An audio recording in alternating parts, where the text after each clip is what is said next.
بسم الله الرحمن الرحيم. وقد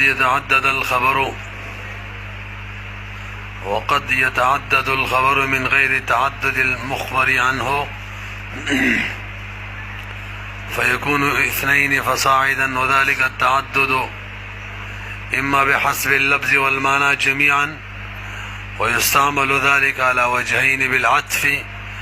مثل زيد عالم وعاقل، وبغير العطف. تسلک برو گوری مولیسیا منگ دا مبتدا تعریف کڑیو او بیم دا مبتدای قسم ثانی تعریف کڑیو او بیم ورپسی دا خبر تعریف کڑیو او بے منگ لس قواعد دی باقی کی اول قاعدم بیان کڑیو چی اصل او راجح دا دا مبتدا با مقدمی او به دویم اصل دا ده چې مبتدا دی معرفه وي، بعضو صورتونو کې مبتدا که نکره وي صحیح ده، شرط به دا وي چې تخصیص به شوی. او دریم هم ویلیو کله کله مبتدا جمله، کله کله خبر جمله واقع کیږي فعلیه اسمیه، او څلورم کله چې خبر ظرف نو راجح دا ده چې مؤول بجملتين بي. او بهم بنځمه قاعده ویلی و څلورو ځایونو کې تقدیم د مبتدا او په څلورو ځایونو کې تقدیم د خبر وجوبي دی. کله چې مبتدا متضمنه معنی هغه چا معنی لره چا صدارت کلام غواړي، او یا دواړه معرفي وي یا دواړه متساوي تخصیص کی، او یا دا خبر چې دا فعل د مبتدا وي نو وجب تقدیمه. څلورو ځایونو کې تقدیم د خبر وجوبي دی. کله چې متضمن وي خبر هغې معنی لره چې صدارت کلام غواړي، یا خبر تقدیم د خبر مصحح وي د مبتدا ابتدای توب لره. او دریم کله چې به متعلق د کله چې به مبتدا کې ضمیر وي د متعلق د خبر د باره درې شو. او بل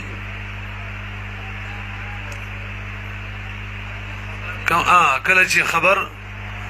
خبر واقع شي د ان اسم او خبر مشترکه مبتدا د پاره.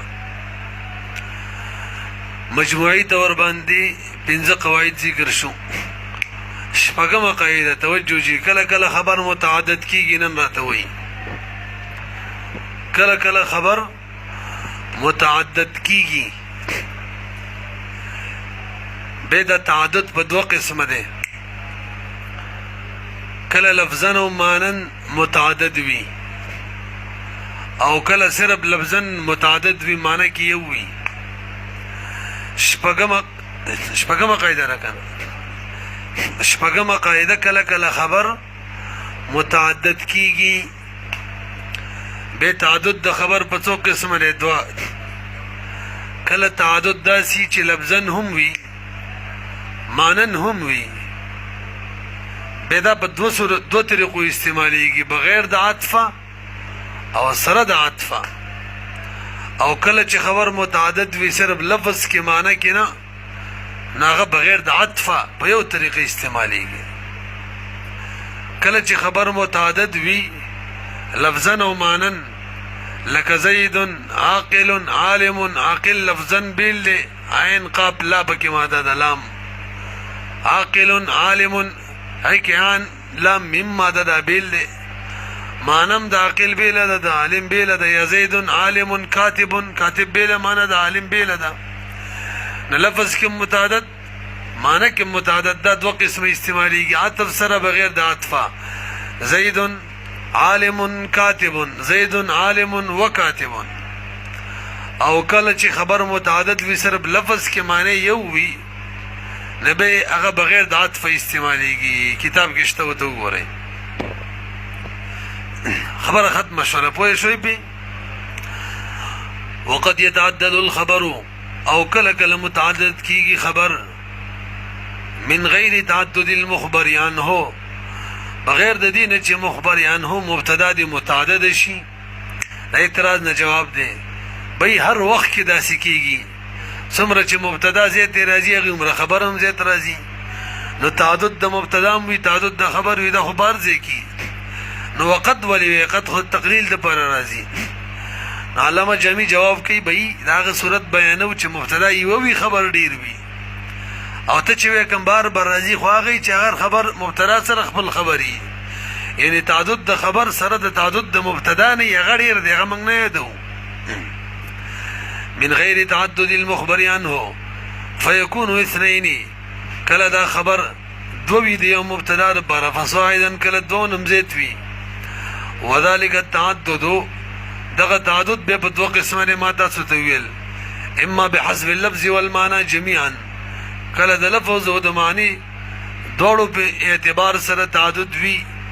او به د استعمال څو قسمه ده دوا ويستعمل ذلك على وجهين بدا استعمالي کې په دوه وجو بالعطف مثل زيد عالم وعاقل زيد مبتدا عالم معطوف عليه وهو حرف عطف عاقل معطوف نګور په عطف سره استعمال شو او بغیر د عطف هم استعماليږي لکه صاحب د کافی خپل مثال ورکړی دی زید عالم عاقل وهو اشتبکی دا یو صورت شو دویم هغه چې هغې کې تعدد وي په اعتبار د لفظ او د معنی په اعتبار سره به کې تعدد نه وي هغه صرف یو قسم استعماليږي بغیر د عطفه واما بحسب اللفظ فقط آیا به صرف د لفظ په اعتبار سره تعدد وي لکه هذا حلو حامض دا شی خوږم دی او تریخ هم دی لفظ د حلو بیل دی او د حامض بیل دی خو معنی د دواړو یو ده چې یو شی خوږ او تریخ دواړه نو به تری وي تریو معنی یوه ده تاسو به خبره پوه شولئ دلته تعدد صرف په لفظ کې دی معنی کې نشته دا لږ لږ تیز کړه که نه یار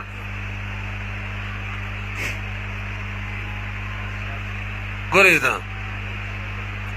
فإنهما في الحقيقة صحیح شو ځکه دا دواړه په حقیقت کې خبرې واحد دی ورسېدلې پې ځکه که څه مې پرېښودل صحیح ده که نه خوږ هم یو تریخ هم وي نو تریو وي که نه په حقیقت کې یو دی مزن تریو وفي هذه صورت کې ترک العطف اولا ما ویل چې بغیر د عطفه به وایو صرف داسې ټکي داسې حکم نه و پکار داسې به وایو بغیر د عطفه ویل اولادي نو کوم چې تعدد لفظي او معنوي دواړه هلته دواړه جایز دي دواړه برابر دي او کوم کې چې تعدد صرف لفظن وي هلته هم دواړه جایز دي خو ترک عطف اولاد دی ښه نو ما وختي څه ونه ویلي ونظر بعض النحاة الى صورة التعدد وجوز العطف نو بعضی نحاتو دې ته کتلي چې صورت کې خو متعدد دي حلو بیل دی حامض بیل دی نو چې بیل بیل دی حتی په پکې منځ کې راوړه هذا حلو وحامض دې ته کتلي دي پوه شولئ پې څه شو کومه دی یار ونظر نظر کړی بعضې نحاتو الى صورت التعدد توجوز العطف او عطف جائز کړی دی څه مې پرې نه ښودل که نه صحیح شو ولا يبعد ان يقال مراد المصنف دلته اوس اعتراض او د هغې جواب کوو علامه جامی جواب کړی تاسو متوجه شئ اعتراض دا دی چې صاحب د کافي مثال ورکو زید عالم عاقل و عاطفه پکې شته دې کې خو دواړه جایز که نه چې دواړه جایز ولې د بغیر د عطف والا مثال ذکر کو او سره د عطف والا مثال ذکر نه کړلو علامه جامی درې جواب کوي یو جواب تسلیمي دی اول بای بالکل صحیح خبره ده سره د عطف هم متعدد راتللی شي بغیر د عطف هم متعدد راتللی شي خو بغیر د عطف متعدد راتللو کې خفا او هغې ذکر کړلو او سره د عطف چې متعدد راځي یا خو خبر لا پرېږده مبتدا هم کله سره د عطف متعدد راځي بلکې نور ډېر اشیاء فاعل وي مفعول وي سره د عطف متعدد راځي نو هغې کې څه خفا مفا نه وه نو هغې مثال ذکر کولو ته حاجت نو یو دا وجه شوله پوه شولې پې ورته وګورئ دا به ووایي نور به پسې ووایي ولا یبعد دې ځنه اعتراض نه جواب کوي بعیده نه ده ایو قال چې ویلې شي یعنې دا اعتراض جواب دی چې هلکه تاسو ولې اعتراض تاسو ولې بغیر د عطف والا مثال راوړو او د عطف والا هم رانه وړو نو دا جواب کې وایي بعیده نه ده چې وویلې شي ورته به جواب کې چې مراد د مصنف بتعدد الخبر نه ما یکون بغیر عاطف جواب دا شو بھئی تعدد د خبر چې ده کنه دا خبره لکه بیره مات کومه ښه توجه شي اعتراض سو چې تعدد د خبر په حرف عطف بغیر عطف دواړو راځي صاحب د کافیه بغیر عطف والا مثال سره بولې ذکر کو اوس وکړي لکه درې جواب جوړیږي اول دا چې د صاحب د کافیه هغه مقصد دلته دا و چې کوم بغیر د عطف تعدد دی زه د هغې بیان کوم د عطف والا د سره بیان کوم ځکه د هغې مثال رانه وړو پوه شولې پې اوس صحیح خبره وشوه کم چې بغیر د حرف عطفه تعدد دی زه د هغې بیان کوم د هغې ویم وقت یتعدد الخبر کم چې سره د عطفه دی زه د هغې بیان نه کوم نو مثال یې هم نه راوړم پوه شوې پې دویم جواب به ذکر کې به کله چې سره د عطفه وي که نه دا اوس عدم تسلیمي دی نه تسلیمومه کله چې سره د عطفه وي نو دا به خبر نه دی خبر متعدد نه دی ویمه زید عالم و عاقل کی خبر صرف یو دی عالم عاقل خو په عطف دی معطوف علیه یو حکم کی نو تعدد د خبر نه دی بلکې خبر یو دی بل به معطوف دی او موږ د چا خبرې کوو چې خبر متعدد وي نو ځکه د عالم عاقل مثال راوړو زید عالم و عاقل رانوړو ځکه خو تعدد خبر دی نه څو جواب شو دو جواب دریم جی دواړه مراد دي صحیح ده تعدد په حرف عطف سره مراد دی بغیر د حرف عطف سره مراد دی خو بغیر د حرف عطف مثال ذکر کړو چې دی کې خفا وا او سره د حرف عطف کې خفا نه و نغې د جد نه پوه شولې به اول جواب څو چې مقصود د مصنف سره د عدم حرف بغیر د حرف عطف چې تعدد هغه ځکه د هغې مثال ذکر کو واوره مراد د مصنف تعدد د خبر سره ما هغه یکون بغیر عاطف چې بغیر د عاطف نه و لأن التعدد بالعاطف ځکه تعدد که په حرف عاطف سره وي لا خفاء فيه هغې کې څه خفا نشته هغې دلته مقصود سره وونه هغه په خبر لا فی الخبر کې خفا شته دی ولا فی المبتدا و نه په مبتدا کې خفا شته دی ولا فی غیرهما نور شی نه چې متعدد شي هغې کې هم خفا نشته دا یو جواب دویم عدم تسلیمي دی بھئی دا نه تسلیمو چې خبر متعدد دی حرف عطف والا مثال کې وایذا المتعدد بالعطف ليس بخبرنا خبر نه دی بل هو من توابعه اخو د خبر په توابع وکړي موږ له راشي د خیر سره معطوف خو تابع د معطوف علیه ولهذا اورد في المثال دغه وجد چې مثال کې راوړو خبر متعدد بغیر عاطف ځکه اصل کې تعدد دا دی څو جواب شو دوا او دریم دواړه مراد دي دواړه خای کې خفا نه و دې کې شته دی بغیر د حرف عطف والا کې خفا و نه مثال راوړو چې وضاحت وشي ولو جعل التعدد عامه که تعدد عام وګرځولې شي حرف عطف والا تعدد تو بغیر حرف عطف والا تا نبی بغیر حرف عطف والا مثال ولی اختصار وکړلو فالاختصار علیه لذلك اختصار باغې د دې خفا د ختمولو لپاره وکړلو پوه شولې پی بسم الله الرحمن الرحيم قرئ وقد يتضمن المبتدا ومعنى الشرط فيصح دخول الفاء في الخبر مليسي وقشه وردا تروس شپق قاعده شوی وي انځه شپق وشولې کنه شپق قاعده نومه قاعده ده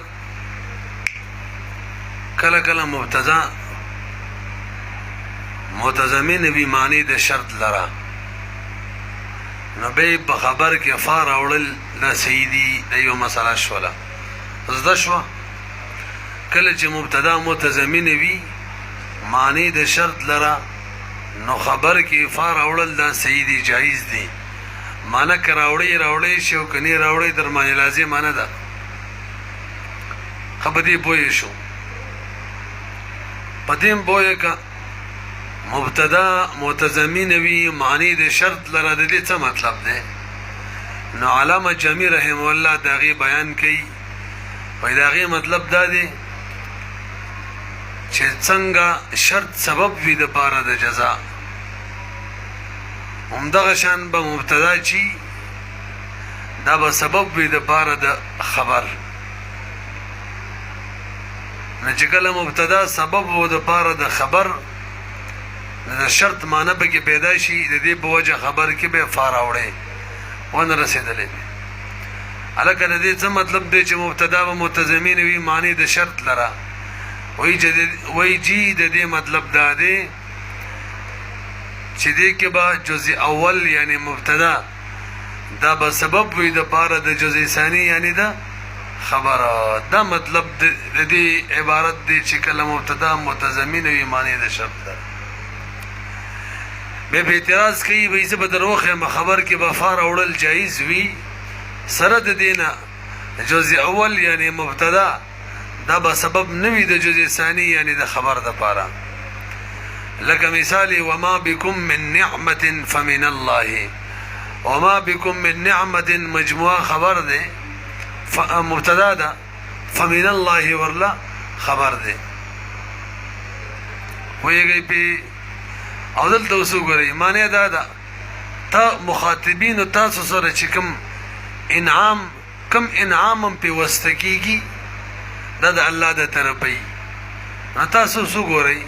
پدې کې وما بكم من نعمه دا سبب دې د فمن الله د پر نه دی بي زکه په خو به معنی دا شي چې تاسو مخاطبین او تاسو سره کوم نعمت ملصق دی په واسطه دی دا سبب دی د دې خبرې چې د الله د طرف دی شي نو مطلب بدای شي چې کوم تاسو سره مخاطبین او نعمت نه دی ملصق دا الله د طرف نه دی حالان کې نعمت بهر حال د چا د طرف وي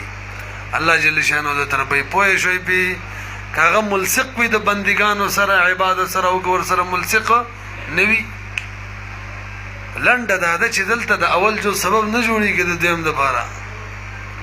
بلکې دې مثال کې خولټا فمن الله سبب دې د وما بكم من نعمت د پاره چونکه الله موجود دی الله جل شانو سبب دې د پاره د نعمتونو په بندګانو دلته خولټا دا خبره په سوال پوه شولې نه جواب داري بیتي سینې پوه شوي مبتدا متضمن وی معنی د شرط لره د دې مطلب دا دی چې یا با جزء اول مبتدا سبب وی د جزء ثانی خبر د پاره جزء اول با یعنی مبتدا با سبب وی د پاره د وجود د خبر لکه مثال کې براشي نو د خبر د وجود د پاره سبب وی او یا با دا مبتدا جزء اول دا به سبب وی د پاره د وجود د خبر نه د پاره د دې چې د خبر حکم ولګي د حکم د پاره به سبب وي نستاکم مثال له وما بكم من نعمه دلته دا مبتدا ده فمن الله د وجود د فمن الله د پاره هو وما بكم من نعمه سبب نه دی ښا بلکې الټه فمن الله الټه سبب دی لپاره د وجود د وما بكم من نعمه د پاره خنو به وما بكم من نعمه دا سبب څنګه سبب دی ویجی وما بكم من نعمت دا سبب دی د پاره د حکم د دغه فمن الله حکم لګول په دی باندې د دې د پاره سبب دی وجود د پاره نه دی نو تعمیم پکې رااله دو شو مبتدا چې متضمن وي معنی د شرط لره د یو مطلب دا دی چې اول جز به سبب وي د پاره د وجود د ثانی او دویم مطلب دا دی چې اول جز به سبب وي د پاره د حکم د ثانی د وجود نه نګوره هغه چې به تاسو باندې کوم نعمتونه دي وما بكم من نعمت روز دا عبارت دا سبب دی چې هغه حکم په ولګوا فمن الله حکم په ولګوا غره د بل چا طرف ونه وي فمن البلان کې دا نشي ویلې وما بكم من نعمت سبب د دې چې فمن الله حکم دی ولګي نه رسېږي وس خبر حل شو ده کنه برحال دوه خبرې اوله مسله وا چې کله مبتدا متضمن وي معنی د شرط لره خبر باندې فار اورل جایز دي صحیح دی یو دیم پدیم پوهه کوم مبتدا متضمن وي معنی د شرط لره څه مطلب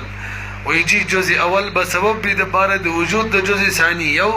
یا جزء اول به سبب به د پاره د دې چې د جزء ثانی حکم پاغي ولګي دوا پوه شئ به دریم ولیږي مبتدا چې متضمن وي معنی د شرط لره خبر باندې فار اورل کیږي ولی وای ځکه چې مبتدا متضمن وي معنی د شرط لره نو د شرط معنی پکې شي او خبر کې د جزاء معنی وي او جزاء کې فار اورل کیږي نو خبر کې هم فار اورل کیږي څو قسم وکړي درې وته وروس وقد يتضمن المبتدا کله کله متضمن وي مبتدا معنی الشرط معنی د شرط لره وهو سببیه الاولی ګوره تعمیم کوي دلته معنی د شرط لره متضمن وي مطلب بیانې هغه دا چې سبب بوي اول للثاني د ثاني یعنی خبر د پاره او للحكم یا با اول سبب وي للحكم به د دې د پاره چې حکم پسانی باندې پاغي ولګي ثاني حکم شي د ثاني حکم ولګي نو فلا يرد وس به اعتراض نه واردېږي علیه مبتدا متضمن وي معنی د شرط لره په دغه باندې نڅ اعتراض فمثل الذي ترکیب چوما بكم من نعمت فمن الله هجي وجره د بیان کا ولفا خبر کې راوړل سیدی ما ول طریقې سي شرکت دوه شولې درېما فيشبه المبتدا والشرط دي کې مبتدا مشابه د شرط شي پس کې فی سببیته پدې کې چې دا سبب ویل خبرې د خبر د پاره که سببیت شرط لکه څنګه چې شرط سبب ویل الجزائی د جزاء د پاره پوه شولې په نو څو قسمه مجموعي تور وکړلې درې څلورمه جیو سره تاغه محلونه وخایه چې الته مبتدا متضمن ایمانی د شرط لره ور قیدم درته ولا پوه شو په متضمن وی معنی د شرط لره د دې څه مطلب دی پاغیم دی پوه کړو او ولی بفار اورل کیږي پاغیم دی پوه کړو خو سره دوه کم زیاده چې الته مبتدا متضمن ایمانی شرط لره دا خوري خبره شي پوه شولې په نو به څلورم بیان وسوري اته محلونه دي چې الته مبتدا متضمن ایمانی د شرط لره خبر معنی به فار اوري وګو توسکی دی ښه اول نمبر چې کله مبتدا اسم موصول وي او داغه سله فعل وي مثالونه به وایي پرونه پر شوی وکنه الذي ياتيني فله درهم یوشو دیگه یو خبر لا پاتې ده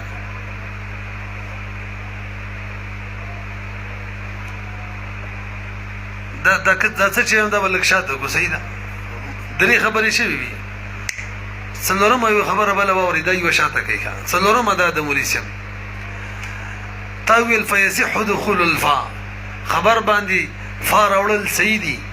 څه مطلب کني راوړم سیده وایو کني راوړم سیده نو به لګ نورم وضاحت وکړه مسله څنګه ده نو دا څلورم بس پکې دا وره مسله دا سي د مولیسم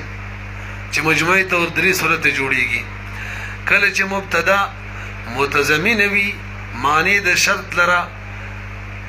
اول صورت تبکه باقاعده اراده د شرط وکي قصد شرط وکي بده وخت کې فار اورل خبر باندې واجب دي پوه شئ دیم کله چې مبتدا متضمن وي معنی د شرط لره او ته باقاعده قصد او اراده وکي چې شرط معنی پکې مبتدا کې نه پیدا کوما باقاعده قصد او اراده د دې وکي چې مبتدا کې د شرط معنی نه بده وخت کې فار اورل بالکل من دي خبر معنی څه صورت شو دریم کله چې مبتدا متضمن وي معنی د شرط لره او نه دي دا قص کړی چې مبتدا کې د شرط اراده وکما او نه دي دا قص کړی چې مبتدا کې د شرط قصد او اراده نکوما دغه صورت کې فار اوري کنه راوړي کتاب ولا دغه مسله ذکر کړل اوس پوه شولې کنه کبه ویما ویو به دای اوس اعتراض جوړ کړي بيدارة دويل كلا چې مبتدا متضمن ایمانی د شرط لره فيصح الدخول الفاء فا داخله والخبر معنی سیدی صحیح معنی خدا را چې جایز دی او کني راوړم سیدی حالان کې زبر دروخه ما بعض زینې کې بفار اورل واجب وي او بعض زینې کې بر سر راوړل صحیح نه ته څنګه وي چې صحیح وي کم کله چې مبتدا متضمن ایمانی د شرط لره او قصد او اراده پکې د شرط وم کې الله غفار اورل واجب وي ته خو صحیح ده ته خو جایز ده نه رسېږي کله چې مبتدا متضمنه معنی د شرط لره قصد او اراده پکې د شرط ونه کې ال تفار اورل د سره سینا او ته سیدا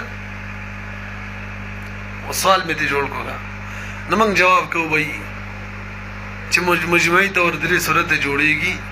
کله چې متضمنه وي د شرط لره قصد پکې د شرط او اراده وکي قصد پکې اراده پکې د شرط وکي نو فار اورل واجب دی هغه صورت موږ نه بیانو کوم چې ته اعتراض کې پیش کو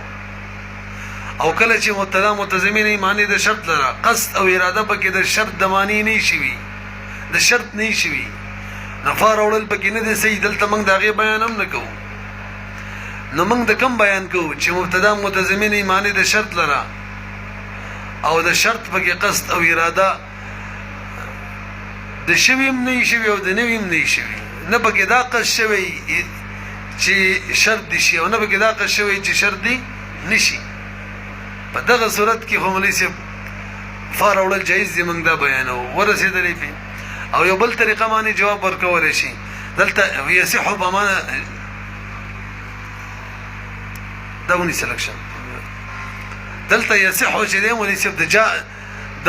امکان خاص په معنا باندې تاسو به امکان عام امکان خاص اوریدلې امکان عام هغه ته ویل کېږي چې کوم قضیه ته ویل دغه جانب مخالف کی ضرورت سلب وي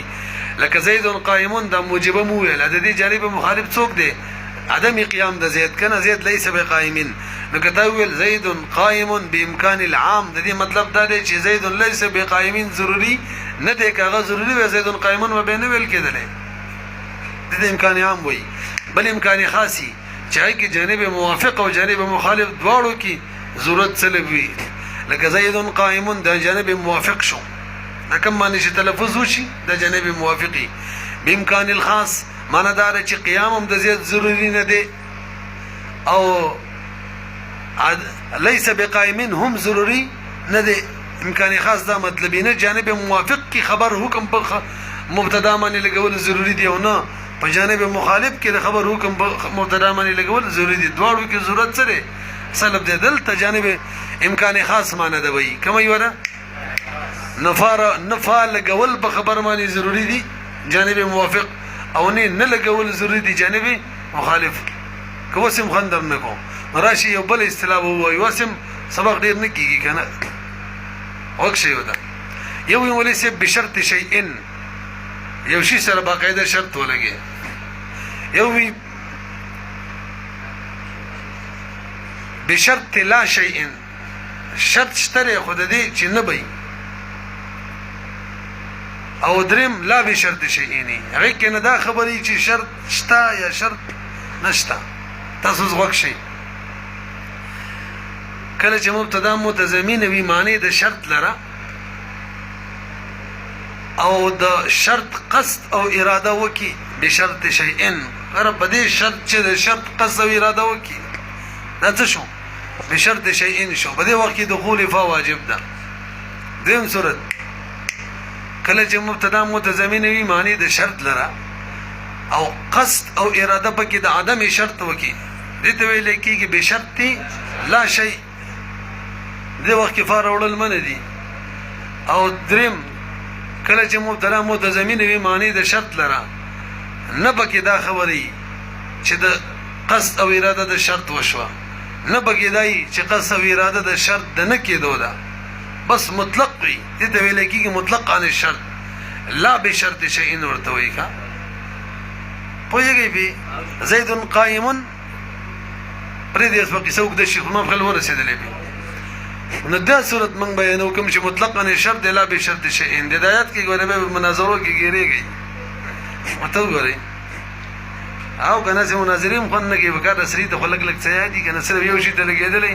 وایي چې د مرقات ساغوجي شرط تعذيب وایي چې تهدید نه هو کافي وایي د قصې ته یاد شي اصول وایي چې به دي خلک راګیري خو نه کنه خو کله خو دې خو شي وسبه پنچري دا اوران کار دې کنه اصل انجی جوړی کړی ګوره دا شوق چې دونه ساتي کا امت کې فساد پیدا کوي ګوره کوم ځای دی فيصح دخول الفاء في الخبر ويصح عدم كما لي ويصح عدم دخوله فيه او دام سيده چې دخول دفاع ونکي فيه بخبر باندې دا کله نظرا الى مجرد تضمن المبتدا معنى الشرط دا چې کله نظر وشي خالص تضمن د مبتدا معنی د شرط لرا باقاعده قص پکې د شرط ونشي دلته دخول لفان شي واما اذا قصد الدلاله على ذلك ورکل چې به ووري مرسم فيصح دخول الفاء في الخبر سره وګوره اے سیم د دخول لفا بخبر کی او سیدا عدم دخول لفا بخبر کیم دا دریم صورتو کنا دا کم صورتو نظرا الى مجرد تضمن المبتدئ دا لچ سړی نظر وکي خالص تضمن د مبتدا معنی د شرط لرا نه پکې به شرط شیئن وی چې د شرط قصو شي نه پکې به شرط لا شیئن وی چې د شرط قص نه شوی دوړه دا خبرې پکې نه وي اما اذا قصدت دلاله ورکره چې قص وشي د دلالت على ذلك المعنى باقاعده قص شوی د شرط د معنی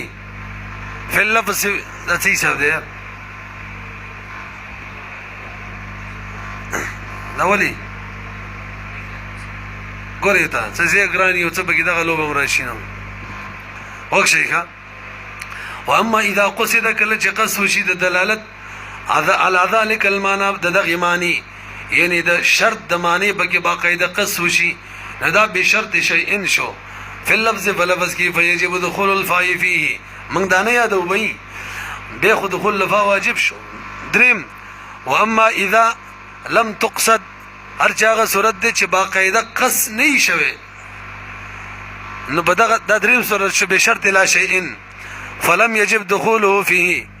نو واجب نه دی دخول دفاع فيه بخبر کی بل يجب عدمه بلکې واجب دا د چې فا بنه راوړو بلې څه پوه شي په څو کیسه وشوري څلور کا مبتدا متضمن وی معنی د شرط لره خبر باندې فار راوړل صحیح دي الکه مطلب را ته بیان کې متضمن وی معنی د شرط لره څه مطلب او دریم ولدا سکیږي چې فار راوړل کیږي او څلورم درې صورت دي کې زمنګ دا یو مراد د دونو کنه یو صورت کې واجب دا بلکې عدم وجوب دي پوه شولې به پنځمه قصه اوس دغه محل وخایه چلته مبتدا متضمن ایمانی د شرط لرا نو هغه اته محل دي توجه جی اول نمبر کله چې مبتدا اسم موصول وي او صله فعل وي الذي ياتيني دا ټول مبتدا شولا الذي اسم موصول صله ياتيني فعل فله درهم غوري الذي ياتيني سبب دي فله درهم د پاره یو شو دم کله چې مبتدا اسم موصول وي سله ظرف وي الذي في الدار فلو درهم صورت شو دوا دریم کله چې مبتدا یو اسم وي او د اغي صفت مبتدا اسم وي د اغي صفت اسم موصول وي او به د موصول سله فعل وي ان الموت اسم شو مبتدا الذي تفرون منه دا ټول سلش ولا فعل دی د الذي د پاره په شریک صفت دی د موت د پاره وس مبتدا شولا فانه ملاقيكم پوه شولې په د دریم به وری کله چې مبتدا اسم وی موصوف وی د دې صفت موصول وی سله فعل وی څلورم کله چې مبتدا اسم وی موصوف او د دې صفت موصول وی او سله ظرف وی الرجل الذي يأتيني الرجل الذي في الدار فله درهم الرجل موصوف الذي في الدار صفت موصول شو كنا الذي موصول الذي سله ضرب را لټول صفت شو فله درهم پوه شو څه شو پنځم کله چې مبتدا نکره وي او د دې صفت اسم موصول وي او د اغي سله به فعل وي انا ډاری کی وایا صحیح ویلو کنه ټیکو مبتدا چې دا نکره وي نکره موصوفه وي صفته لګ می خبره زیاته کړه به پنځم نمبر مبتدا چې دا نکره وي موصوف وي په فعل صفت باندې مبتدا نکره وي موصوف وي او د دې صفت فعل راغلی بھئی اسانه شو کنه د دې لپاره مثال کومه د مثال څه دی دا خو شوی کنه د اوسه وګورئ مثال به وایو ټیم ختمېږي ګورئ تا شپږم مبتدا نکره وي موصوفه صفت ظرف وي ورسېدلې په څه شو شپږ مثالونه به وایو ان شاء الله وم مبتدا چې دا نکره ته مضاف وي او هغه نکره داسې چې دغه صفت فعل وي و اتم مبتدا نکره وي مبتدا مضاف وي نکره ته او نکره داسې چې دغه صفت ظرف وي پوه شولې په مثالونه به ان شاء الله به وایو د دې صورتونو کې دا هغه محلونه دي چې هلته مبتدا متضمن معنی د شرط لره خبر معنی فار اورل چې دي جایز دي بس یې کوي ښه کویل شي څه نه څه